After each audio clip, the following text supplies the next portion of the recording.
just going to tell us a little story. Then we'll get into the message.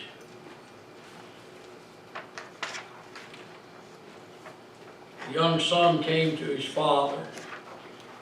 You know how what they call that generation gap. Some of it's true, some of it's not. But came to his father and he said, "Dad, I need you to buy me a new car." You know, around 16 they start getting brain damage. And most of them get out of it. But Dad, all my friends have a car. I need a car. I'm getting tired of walking, riding a bicycle, or having to call friends to come and get me. Dad looked at him and said, "Son, if you would consider cutting your hair, I'd consider buying your car." "Well, Dad, all my friends have long hair." "Son, if you want a car, maybe you should consider cutting your hair." "Dad, Jesus even had long hair." "Yeah, and he walked everywhere he went too." So sometimes we can't argue against certain things here, can we? Anyway, the title of the message today, again, is Perfect, Imperfect Parents. We're going to put father and mother together in a parental combination here today as we look at a wonderful father and mother combo. These are not the only wonderful father-mother combos. It's been a lot. I feel that my dad and mom were good parents. I failed to and regret that I did not really appreciate and understand that till later on. And you know, my wife and I have tried to be good parents, combo parents. They say we are, and hopefully they'll appreciate it even more as time goes on. But anyway, we have a good relationship with our children, and I appreciate that. I did have a good relationship with my mom and dad. It's just that I failed to really appreciate them as what all they did in my life. And maybe we can reflect upon that as we look at our parents. God selected the best for the best. We're going to use Abraham and Sarah as our combo parents, those that we can emulate, and those that give us such a wonderful example of what father and mother combination can be. You see, God selected. God chose Abraham and Sarah. They were under His selection. Isn't that wonderful? Say, well, they're the only ones? No. When we receive Jesus Christ as parents, and we ask Him to help us be good parents, we are also selected and chosen of God to bring up our children. Abraham and Sarah were selected to bring forth the promised seed through Isaac, on down. Just as Joseph and Mary were selected parents of the fulfillment of that promised seed. We know that they were not perfect, but they were selected of God, a perfect God. We may not be perfect, but if we're chosen of God, God can take our imperfections and take care of them, mend them, heal them, whatever needs to be done, so that our family can focus on the things we've done right. And that's what God did.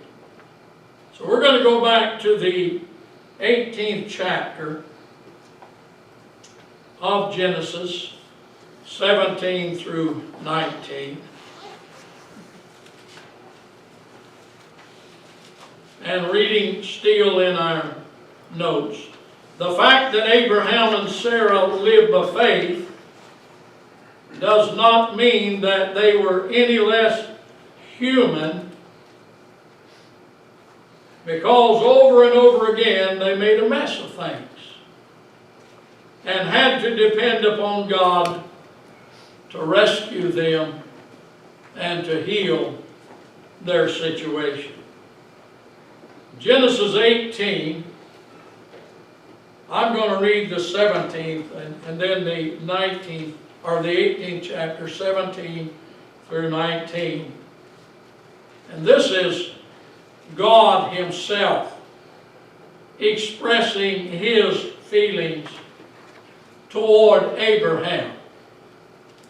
Wow. And the Lord said, shall I hide from Abraham that thing which I do? He was going down to Sodom and Gomorrah. We talked about this last week. God was going to bring judgment upon those cities because of the sin and the terribleness of the sin going on. God also knew that Lot and his family was there. So the Lord said, shall I hide from Abraham that thing which I do? And as I began to read that, I began to think on something here that is very precious to me, and is probably also going to be precious to you, because I had never thought about it until I looked at that 2 or 3 times and thought, wow, Abraham was very fortunate. Abraham was very blessed. Abraham was very gifted from God to be able to know what God was getting ready to do.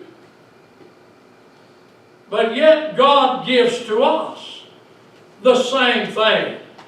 If you and I understand, even in part, what is developing, what is taking place in our time, what the future looks like to us, guess who has enlightened us on that? Guess who has said, shall I keep this from Linda Lazaldi? Shall I keep this from Paul Llewellyn? On and on. No, I'm going to let them know through my word what is getting ready to transpire, what is getting ready to take place. So God is saying, I am not going to hide from you. It'll not be a hidden matter. Here's what is going to take place. I have it written down. And your spirit can understand what time we're living in today. And the reason that He gave this wonderful revelation to Abraham is because seeing that Abraham, now he brings a tremendous compliment to Abraham. Wonderful compliment. You and I may not exactly hear it in this life, but every time your son, your daughter, or someone else expresses to you, wonderful, wonderful job, wonderful way that you as a father, as a mother, the way that you lead your children, the way that you bring them to the Lord, the way that you exemplify your life before them. When we receive that compliment, is it not from the Lord? Is it not through a person to tell us, continue to be faithful, continue to be that good father, that good mother? Seeing that Abraham shall surely become a great and mighty nation, God recognized the future for Abraham and Sarah. And all the nations of the earth shall be blessed in him. And then God kind of heavies down on this wonderful compliment. For I know him. I know him. I know him, that he will command his children, not demand. A good commander is a good leader. A demander is never a leader. I know he is a commander of his children, means that he leads them and his household after him. I believe that every time Abraham was out in the field, they spread the meal, whether there were 100 servants, 50, 200 servants there, Abraham said, we shall not partake until we give God's blessing. I'm persuaded to believe that every time that Abraham went to a place, a new place, the Bible lets us know he would erect an altar there, that he prayed, allowing the whole servitude, the household, his family, whether they were biological or not, he allowed them to know that I'm a praying man that recognizes God. I want you to know, household, that it is God that gives us what we have. It is God that protects us. It is God that preserves us. It is God that gives us peace. It is God that blesses us from day to day. I'm persuaded to believe that Abraham would stand forth many different times and say, we've got some problems here. There, you join me in prayer. We're going to get God's attention and let God know that we trust him. Our hope is in God. Our trust is in him. For I know him, that he will command his children and his household after him, and they shall keep the way of the Lord to do justice and judgment, that the Lord may bring upon Abraham that which he hath spoken of him. While Abraham's doing his part, God is doing his part. What a wonderful father. A father of example. Not do as I tell you, but do as I do. he exemplified himself. We were talking in our devotional this morning about routine and about lifestyle. Abraham had a lifestyle, he and Sarah. They had a routine. I don't know exactly how all their day went, but I'm sure they had a routine. I'm sure that God was the focus of the day. I'm sure that his household knew that. I am sure that Abraham and Sarah had that routine, that lifestyle that could not be denied. Just as Daniel did not vacate his lifestyle when threatened, but went before the Lord in prayer as he and his lifestyle dictated. Abraham and Sarah loved the Lord. So God gave him this tremendous faith. Now, I want us to understand something else here.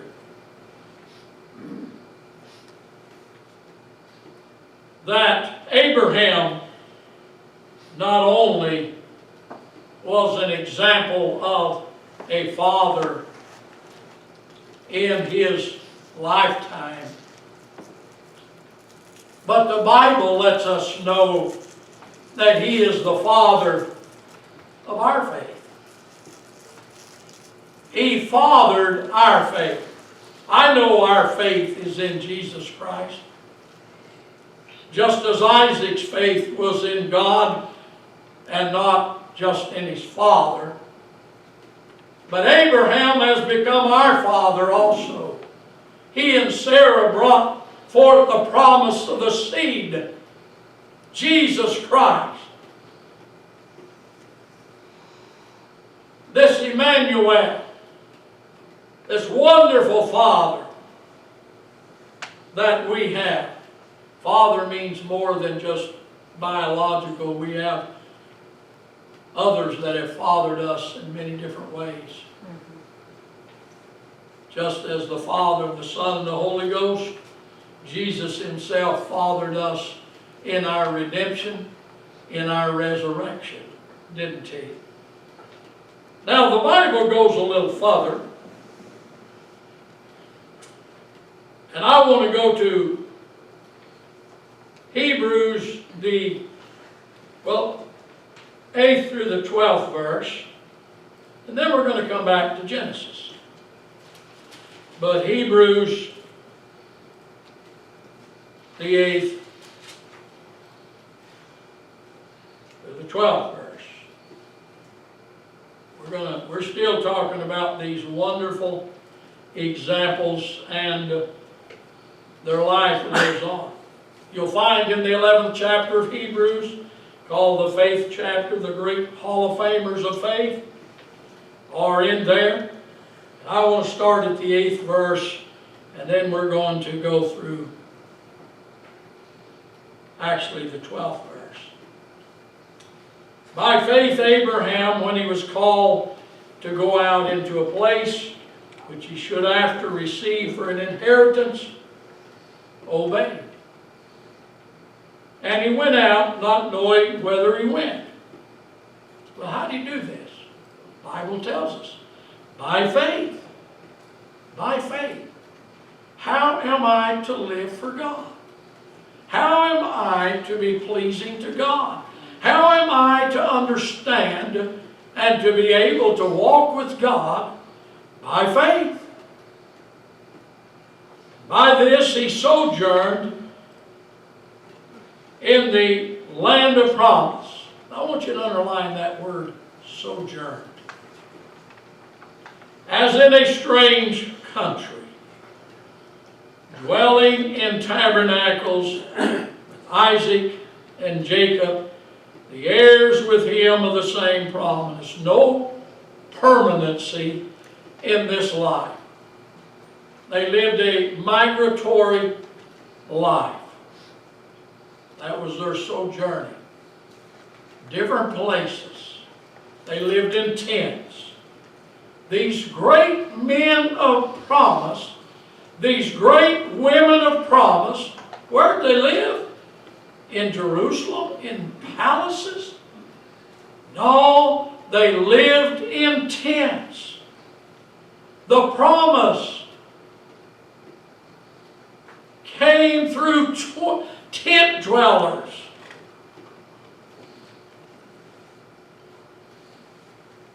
For he looked for a city which had foundations. He couldn't find it in this world, but he knew where it was because God showed him. Through faith, the 11th verse, and I want to take a minute with this because I want us to understand. You know, we talk about Abraham, and justly so. Abraham was a great man, a great father. But listen to what the Word of God says about Sarah. Through faith also. God said, now wait a minute. We're not just talking about Abraham's faith. Sarah had her faith. She had received strength to conceive seed and was delivered of a child when she was past age. Why? Her faith kept her in the promises of God. Mothers, good mothers, are kept under the promise of God. Their faith is important. Their faith is shared. Sarah's faith was important for the promise to be fulfilled. Abraham could not do it on his own. God brought Sarah into the picture and said it's going to take a faithful father and a faithful mother. And it's Sarah's faith. Why? Because, the latter part of that verse, because she judged him faithful who had promised. Oh yeah, she laughed. She got over it. But she believed it. For 25 years, God had kept this promise alive until she had gotten 90 or 89 years old, and then he promised when she was 90 she would have this son. First of all, medically impossible for her to have children, and now then she's 90 years old and a son is born. Why? Why? Because she had faith. The impossible. But her faith was still intact. When that little screaming boy came into this world, that seed that was to later, down through that lineage, bring forth the seed, Jesus Christ. Her faith was just as important as Abraham's faith, because she judged him who had promised. He promised. Can you imagine Sarah telling some of the other ladies, I'm getting ready to have a little boy? Cuckoo lady. I'm getting ready to bring into this world. Did the doctor tell you that you were expecting? No, I haven't been to a doctor. Well, who in the world tells you that you're going to be a mother? God. God told me, and I judge him faithful. I believe him. At 90 years old, you would think that maybe senility, some kind of mind lapse would take place, but not with this mother. She was fixing up the little nursery room. She didn't just, oh, surprise. No, she had been planning it. She had been having little clothes built. She was having a little crib built. I'm just injecting this myself. But I do believe that Sarah was providing her faith a nest to rest in. My faith tells me that God is faithful and that He is going to give me a son. Even if Abraham and I are the only two that believe it, it's still going to happen. And I believe it. What a woman, what a mother of faith that Sarah was, that she is also placed in this category as by faith, one of these. Well, time came along. We're going back to Genesis, the 21st chapter. Time came along. Ishmael, and we won't go into all of that. That was a mistake. But Ishmael is the son through Hagar to Abraham. That plan went awry. Isaac is now a little boy, about 2 years old.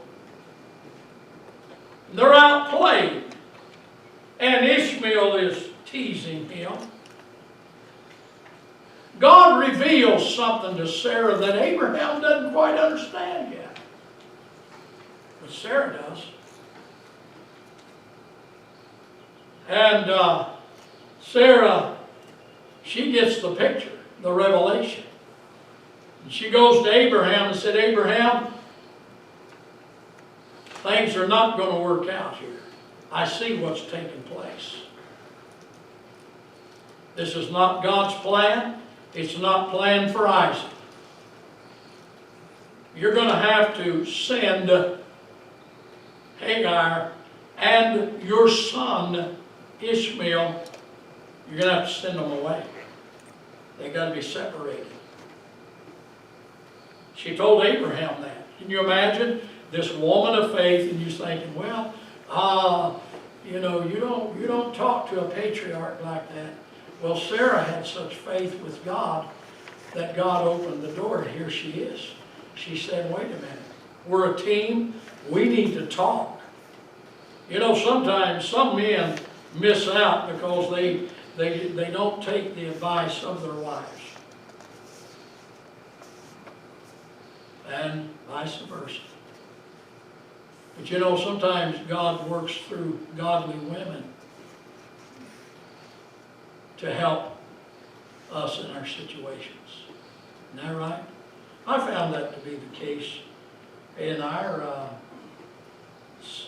almost 60 years together, Bert and I, in marriage.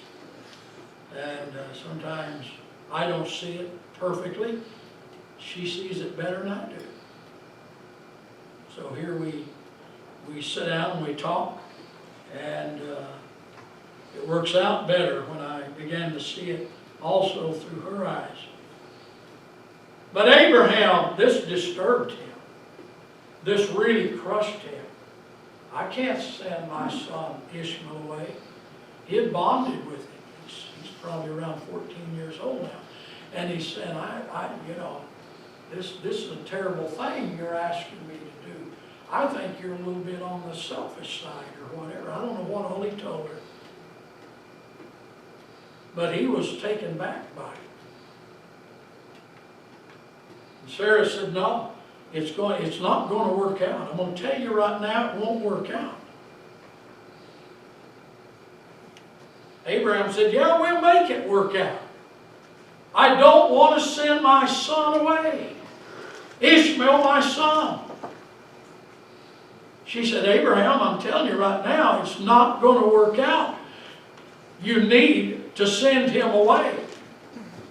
It's not in God's plan. Abraham said, well, I just can't see it. And then the Bible tells us in the 12th verse, and God said unto Abraham, God has to speak to him. Isn't this something? He's not quite receiving it from Sarah, but here God talks to him. God said unto Abraham, let it not be grievous in thy sight because of the lad, and because of thy bondwoman. In all that Sarah hath said unto thee, hearken unto her voice. For in Isaac shall thy seed be called. You can't mix, no more than you can mix Christianity today with anything else. You cannot mix good with bad. God saw the future. He allowed Sarah to see the future. Abraham, because of his love and care for that son he had, was kind of blinded to it. But God stepped in and said, Abraham, listen to Sarah. Everything she's saying, you need to pay attention to and you need to do it. So Abraham done it. Now, Abraham understood something also. He understood that his wife was a woman of faith. Abraham understood that. It's hard when the wife or the husbands are not people of faith. But Abraham understood. My wife is a woman of faith. She's an excellent person. He loved his wife. She loves the Lord. Wow, I can count on my wife. She loves the Lord. She makes a wonderful wife and mother. And I'll tell you another thing, saints, that I thought about in here. We don't find her complaining about her lifestyle. Abraham moved a lot. Pack her up, Sarah, we're moving. We don't find in the Bible that she was a complaining wife. She loved the Lord. God told you to move. I want to be in God's will. Get her packed, let's move. Boy, if anybody had a right to complain, it was Abraham's wife. Lot's wife we studied about last week. It appears she done a lot of complaining about their lifestyle. I don't find anywhere in the Bible she said, Abraham, I want to move into Sodom and Gomorrah. Abraham, I want to get out of this tent. Abraham, I'm tired of this. Abraham, blah, blah, blah, blah, blah. No, we find her praying for her husband. We find her by her husband. We find her and him complimenting each other. He complimented her, she complimented him. This makes a wonderful atmosphere for children to be nurtured in. When a mother and father come to church together. When a mother and father sit at the dinner table together with a blessing. When a mother and father tell how much they love the Lord. This is a wonderful atmosphere for a family to live in. It's a wonderful atmosphere for those around to live in. You see, Abraham and Sarah are presented in the Bible as wonderful parents, and so they are. But they also had human faults. But God focuses on our good qualities. Thank God for that. I don't think about my dad and mom's faults. I don't focus on that. I focus on the good things. Did they have faults? Yeah, they did. But I didn't write them down, so I can't remember them. But I think about their good things, and I put those in the memory bank where I can draw upon them now and then.